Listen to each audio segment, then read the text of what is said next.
Hi guys, welcome back our channel Rishi TNPSC academy. இன்னைக்கு நம்ம என்ன பார்க்க போறோம்னு பார்த்தீங்கன்னா தமிழ் தாங்க.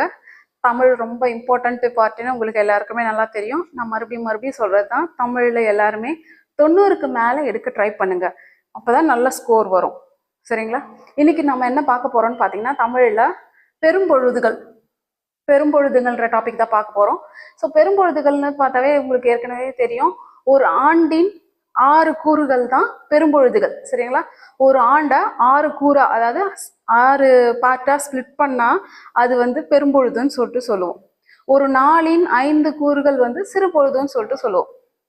ஸோ இங்க என்னென்ன பெரும்பொழுதுன்னு பார்க்கலாம். ஃபர்ஸ்ட் நான் வந்து உங்களுக்கு ஷார்ட்கட் சொல்றதுக்காக நான் இப்படி எழுதியிருக்கேன். சரிங்களா? புக்ல இது கொஞ்சம் மாறி இருக்கும். நான் வந்து உங்களோட ஈஸியா ஞாபகம் வச்சுக்கிறதுக்காக ஷார்ட்கட்டுக்காக இப்படி எழுதியிருக்கேன். இது பாருங்க, உங்களுக்கு இது ஈஸியா இருக்கும். ஏன்னா சித்திரையிலேருந்து ஆரம்பிக்குதுன்றதால இது உங்களுக்கு ஈஸியா இருக்கும். என்ன ஷார்ட்கட்ன்றதும் நான் உங்களுக்கு அப்புறமா சொல்லிடுறேன். ஃபர்ஸ்ட் என்னென்ன பெரும்பொழுதுகள்னு பார்க்கலாமா? ஃபர்ஸ்ட் இளவேனில், முதுவேனில், கார்காலம், குளிர்காலம், முன்பனிக்காலம், பின்பனிக்காலம். இதுதான் ஒரு ஆண்டின் 6 பெரும்பொழுதுகள். சரி, ஃபர்ஸ்ட் இளவேனில். இளவேனில்னா எந்தெந்த மாதம் வந்து வரும்னு பார்த்தீங்கன்னா சித்திரை, வைகாசி. முதுவேனில் ஆனி, ஆடி. அடுத்தது கார்காலம் ஆவணி, புரட்டாசி. குளிர்காலம் ஐப்பசி, கார்த்திகை. முன்பனிக்காலம் மார்கழி, தை. பின்பனிக்காலம் மாசி, பங்குனி. ஸோ மொத்தம் 12 மாசமும் வந்துருச்சுங்களா? இளவேனில், முதுவேனில், கார்காலம், குளிர்காலம், முன்பனிக்காலம், பின்பனிக்காலம். இதை நான் இந்த வரிசையில எழுதியிருக்கேன். ஏன்னா பொதுவாக எல்லாருக்குமே நம்ம சின்ன வயசுல இருந்து சித்திரை வைகாசின்னு படிச்சு பழகிருப்போம் இல்லைங்களா?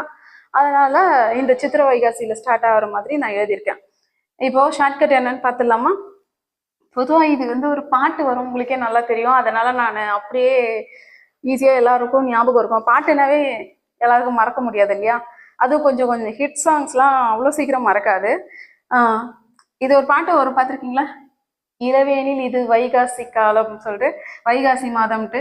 அதனால நான் இளவேனில் வச்சிருக்கேன். அதுவும் இல்லாம பொதுவாக நம்ம ஃபர்ஸ்ட் நம்மளோட ஜேர்னி ஆரம்பிக்கிறதுன்னு பார்த்தீங்கன்னா குழந்தைகள் அந்த அளவுக்கு பெருசா தெரியாதுங்க.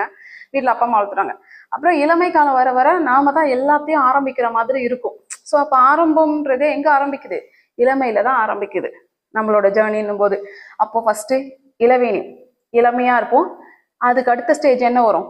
முதுவேனில் வரும். சரிங்களா?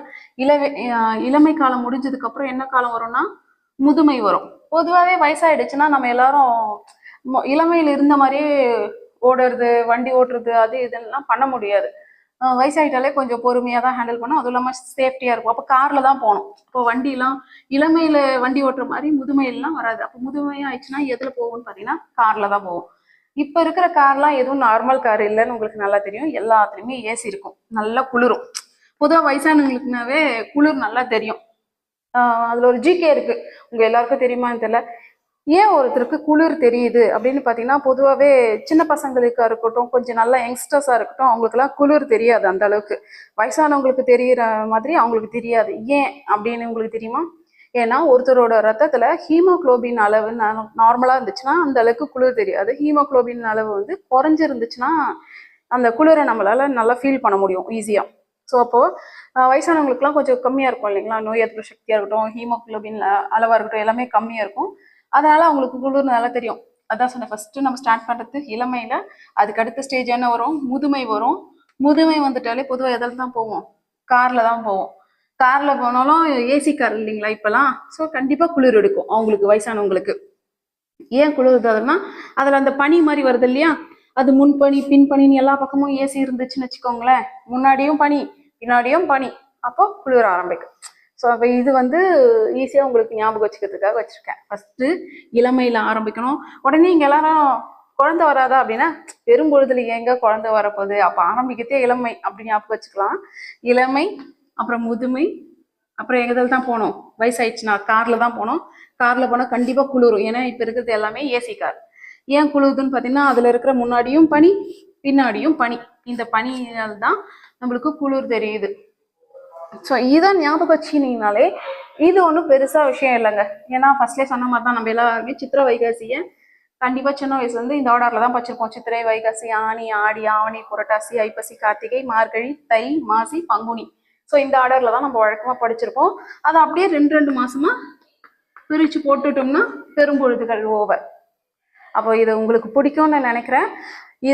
ரொம்ப ஈஸியாக ஞாபகம் வச்சுக்கலாம். சரிங்களா? மறுபடியும் சொல்ற பாருங்க. இளமை, அதுக்கு அடுத்த ஸ்டேஜ் முதுமை. முதுமை வந்துச்சுன்னா கார்ல தான் போனோம். கார்ல போனா இப்போ இருக்கிற கார் எல்லாமே ஏசி காருன்றதால ஸோ குளிரும். அந்த குளிருக்கு காரணம் என்னன்னா இந்த பனி. ஸோ முன்பனியாக இருக்கும், பின்பனியாக இருக்கும், எல்லா பக்கம் பனியாக இருந்துச்சுன்னா உங்களுக்கு குளிர் தெரியும். இந்த பக்கம் உங்களுக்கு பெருசாக ஷார்ட்கட்லாம் எதுவுமே தேவையில்லை. சித்திரை டு பங்குனி வரைக்கும் 2 மாசமா ஸ்ப்ளிட் பண்ணி எழுதிட்டிங்கனாவே பெரும்பொழுதுகள் டாபிக் ஓவர். உங்களுக்கு எல்லாருக்கும் பிடிச்சிருக்கும்னு நினைக்கிறேன். சேனலை லைக் பண்ணுங்கள், ஷேர் பண்ணுங்கள், சப்ஸ்கிரைப் பண்ணுங்கள்.